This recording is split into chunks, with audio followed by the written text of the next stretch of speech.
Good afternoon, guys. Hope you're well. Same process ever. We'll take questions from English-speaking media first, and then if there is any Belgian media, brilliant. We'll take some of those towards the end, please, guys. Somewhere to start, Simon? Hi, Pep. You've already described this game as a final.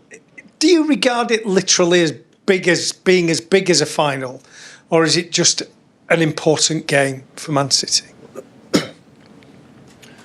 Well, the situation that we have, you have to an option is win the game, and if not, we will not continue in this competition, and we wanna go through to have another chance to play another 2 games to qualify for the next stages. So it's not a problem; it's an opportunity, a challenge, and we will face it.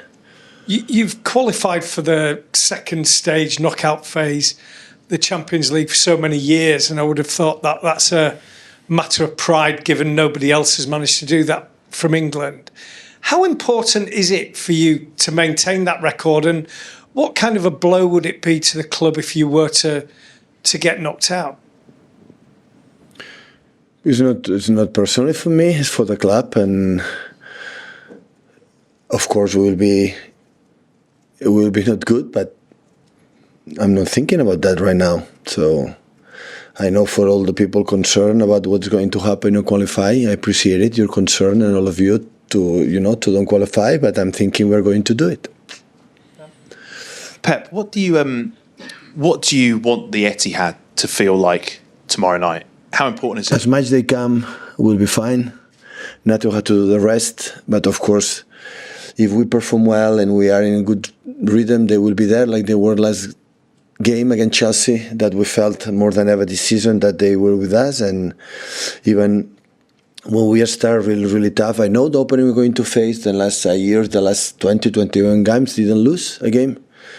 So I saw the game against Juventus, and as many games as possible, and they are incredible, solid, consistent, they don't concede chances, they are aggressive. We played against them years ago, and they make a step up in terms of how aggressive they are and the patterns, and they play really well with the ball, and we have to perform really well to win the game. And can I ask you about team news? What state are you in? Do you have any fresh injuries or anyone you're not expecting to be available tomorrow? No, the guys who were able to the last game against Chelsea, they are available, and I think Oscar came back as well.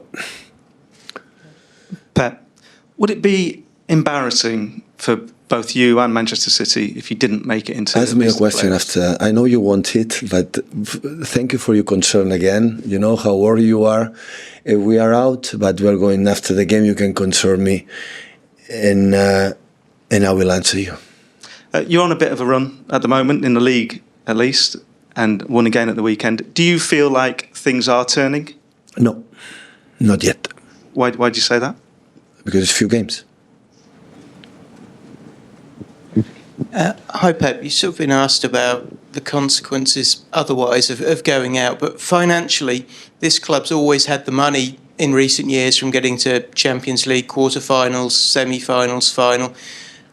If you do go out, has there been some discussions about the drop in income? Could that affect transfer budgets, things like that? I don't know. I didn't speak with my CEO about that. In the last, 2 or 3 years or 4 years, always we have in the transfer windows, or I would say in the budget, is always positive. Of course, I'm not naive enough to know that how important it is financially for the club go through in this competition, but sometimes it happens, sometimes don't. But of course, we wanna try to go through, especially for sportive reasons. And after that, when I said many times recently, like in the last years, I'd say 5, 6 years, in Spain, net had been amazing. This club, so in the club said, okay, the situation is the situation. We're going to deal with that. So we can spend, we spend. We cannot spend. We're going to spend. Yeah. Hi, Pep. You were speaking after the game at the weekend about the importance of John Stones coming back. Is he ready to start this game tomorrow? He played 35 minutes. He played really well. We'll see today. How does he feel? Jack? Hi, Pep. What's the sort of approach to the game tomorrow? In that, do you want to get it? Do you want to try and get it done as quickly as possible, or is it important to be patient? Like, how do you sort of view it? Well, we'll like to score goals in the first 20 minutes a lot, but I think it's not going to happen. The approach is now today is read the game you have to play. What they do today is completely relaxed, no emotional, is understand the game. And after tomorrow, we have to reading that. I know this type of games that you have to put something special, something that have not been enough so far in the Champions League to win the games. And it's simple. The question is simple. So if we don't win, we'll be out. If we win, we'll go through. Saying special things that you've not managed to do so far this season in the Champions League, is that purely just managing the games? No, I've been in many years in the Champions League. Since I started my career as a manager, this type of games I play many times. Sooner or later, you have to play this type of games that you win, you go through, you don't win, you are out. So many. But it happened more in further stages, not I would say right now, but we are here for the reasons that we know that we are not good enough. And but in this situation, I live in many times. That's the one each of these guys to get through the rest. Mickey? Hi, Pep. What do you expect from Club Brugge? Because they're in a similar situation where they need to get something from the game to stay in the top 24. I don't know. They expect a tough opponent.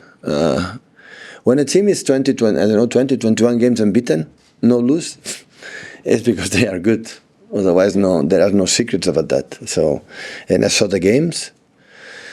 And I saw the reason why when I play against Aston Villa or play against that they beat them, or Juventus the last games, or against Milan they play good, and the way play against Celtic the Glasgow, the games against Genk in the league, so they do really well.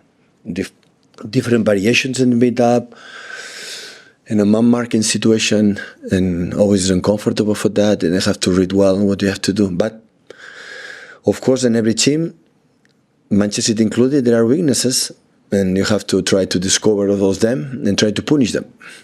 Well. Hi, Pep. This group of players have got lots of experience in big games, big finals, big semi-finals. Do you think that these kind of moments bring the best out of them? I hope so, yeah. I hope so. I know they want it. I know how focused they are, and I don't have doubts that we'll perform like we have to do to go through, but it's football. You never know. Pep, when it comes to these big matches, do you do anything different personally when it comes to talking to the players before the match, or is it because of their experience they know what they're like I said with Jack, right now I don't think about that. I'm thinking what is the game plan, what I have to introduce to the players, what Brugge behave, and that is important. I don't want emotions today. Tomorrow we will see, and will come in my mind. Sometimes I talk, sometimes don't, so we will see. We'll see. Hi, Pep. Before Rodri was here, you had Fernandinho as basically your sort of key central midfielder. I know you never want to replace Rodri, but is it a priority for you to try and get someone, a bit like you've done with Marmoush for Erling, someone who can support Rodri just going forward to give you more depth in the future? Is it about transfer window? Just generally about how important is that position for you to sort of maybe have a bit more? Of course it is. The central defenders, it is. Every position is important. They perform well, and of course, we have replaced this time already with the two players. They are not proper holding midfielders for many reasons. But we'll see in the future what you have to do. Some questions in Flemish, Dutch. Hi, Coach. A couple of years ago, you played Bruges. You won 5-1 and 4-1 here at home. When the outside world looks at the game, Manchester City, Club Brugge, maybe they expect the same. Do you expect a stronger Bruges than back then? Yeah. It's different. It was group stage. Now it's a final for both of us, especially for us, of course. But it will be different. You told every team has weaknesses. What are the weaknesses of Bruges for you? I will tell to my players. I will not tell to you. Hi, Coach. You told us that Bruges has taken some steps compared to 3 years ago. What steps did they take, in your opinion? Mainly, for example, I remember Lang, the left winger in Bruges 2 years ago, like he was not strong defensively. We could punish in that side. In that time now, I don't see any player the commitment that they have defensively. I think the patterns are really, really good, especially with the holding midfielder like Shaif, like his number 30, like he move in different positions, like create overlaps in a position over players in certain position when he is. And of course, Manaken is exceptional player for the long balls, for a link with them, and fast players in there. And of course, you have to be focused, especially the way we have to attack and position that them are marking, because I don't know which the shape, or I would say what they're going to do. You know, which player is going to jump, which player is going to do. You have to read perfectly what you have to do to create the spaces to attack them. Just a very short question about Kevin De Bruyne. How is he doing? He played against PSG, a little bit against Chelsea. How is he doing? Is he fit to play? Yeah, he's fit. Yeah, really well. He will play tomorrow. I will tell you to my players first. Thank you, guys. Thank you.